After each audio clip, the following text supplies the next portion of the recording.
Good morning. My name is Byrian Ramsey, and I'm here to talk to you about the effects of virtualization on the patient diagnostic process.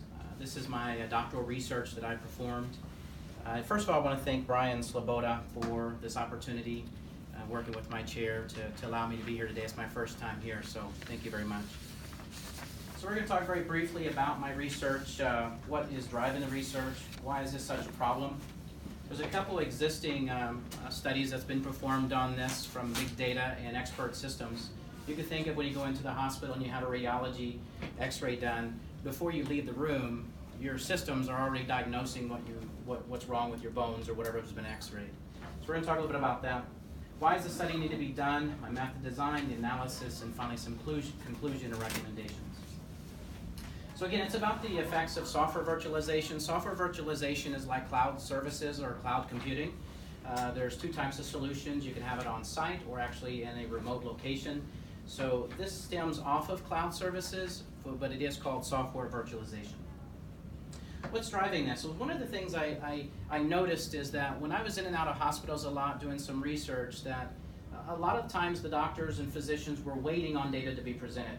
It wasn't very fast. It wasn't very streamlined. That also could affect your health as a patient, right? And so this was an opportunity for me to look at, are there technologies out there that can drastically impact or affect the patient diagnostic process? So the purpose of this was really to research what are those advantages and disadvantages of software virtualization on that patient diagnostic process. Why is this interest? Well, again, it's patient care, right? It all drives patient care. Hospitals today want to have the ability to provide top-notch patient care, as well as other requirements that's required by the medical boards. There's two big studies that were performed previously on this over the last 5 to 10 years. We talk a lot about big data. I think they talked about it in the presidential address today. Large chunks of data. As we get further into technology, you've got large chunks of data that's got to traverse the network, and the systems have to be large enough to be able to compute those and manage that much data. The second part are expert systems. I mentioned that already. So when you walk in and you have a cardiology scan or you have a radiology scan, that data is already being interpreted by the doctors by the time they actually look at your x-ray. I worked in an organization once where we developed software where as soon as those x-rays were taken, within seconds, the application was already diagnosing what was wrong with you. And that's pretty advanced technology. Now, unfortunately, the doctors are not able to rely 100% on those softwares. The FDA does not allow them to do so. So they still have to go and review it, make sure things look good, and give their stamp of approval. So that's what we're talking about with big data and expert systems. You may have heard of some of these big, large systems that traverse the network, provide lots of data. These expert systems are up and coming. These computer-aided diagnostic programs are pretty large. They're pretty expensive as well.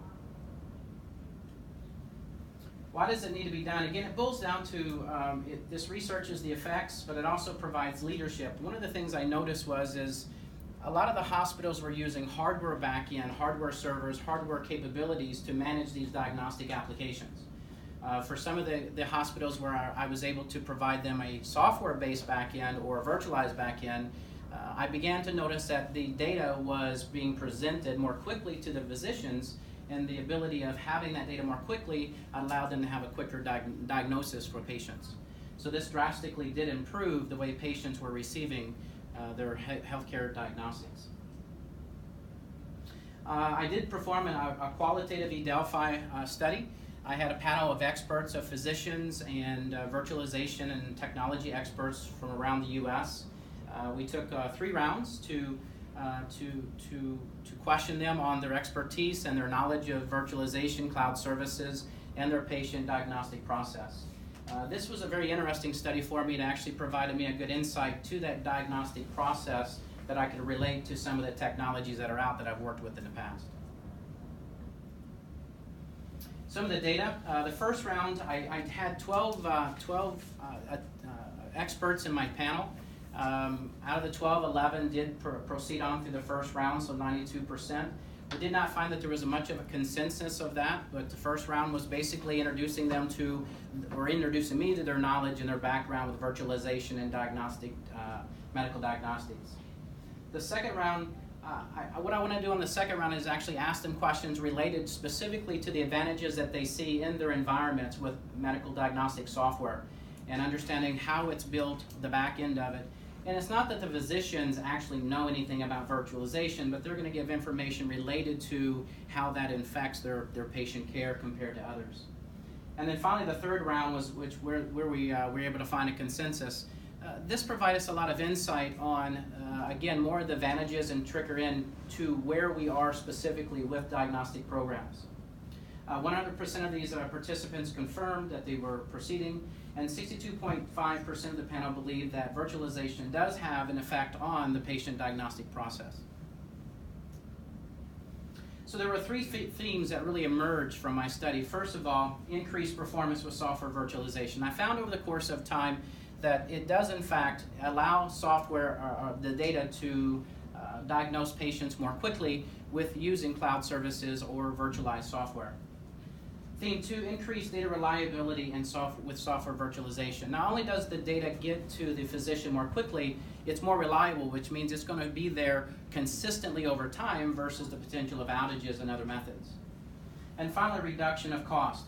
It's one of the biggest cost savers you can have in organizations and hospitals is virtualization, because you take away from that the hardware costs, but you still have to pay for the software, and that can be multiples of millions of dollars in some organizations. So there could be significant amount of hardware cost savings to organizations. A little bit more about my results. Round 1, I talked about the availability of the systems and virtually equal emerged. I used a scatter analysis using different applications. In vivo 12 was one of my first that I really divulged into. Round 2 talked more about the disadvantages, mostly disadvantages and advantages. I noted here some of the disadvantages that came out that was very important for my study, because I wanted to make sure that if we didn't have a consensus in the round, that there was some type of data that I can get out of that depending on what they're responding. And then finally, third, the third round reduced administration, ease of availability of servers, reduction of hardware costs, etc.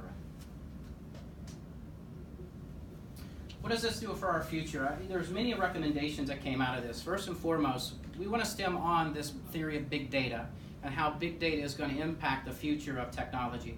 And how do we implement software systems and virtualized systems and cloud services so that it doesn't matter how much data is impacted, it's just that it is impacted to some degree. So the first recommendation for future research would be within other fields. There's lots of data within manufacturing. There's lots of data within financial. I focused on medical data specifically. So I believe there's lots of other types of fields out there that can be positively affected by virtualization and cloud services. Second, the recommendation for future research would be implementing software in medical facilities. I found out that less than 90% of hospitals that I talked to didn't have virtualization because they were concerned about some theories and impacts of virtualization and how it may or may not affect them. It's just not something widely used within organizations and hospitals for diagnostic purposes. So I believe that by implementing this, they're going to increase patient care. They're also going to increase the reliability of data, and they're going to positively affect their operational expense because it's going to drastically reduce their overall expenses. The next recommendation for research is going to be on the relationship between software virtualization, those expert systems. As expert systems, those medical diagnosis or computer-aided systems are implemented and updated, new technology comes out.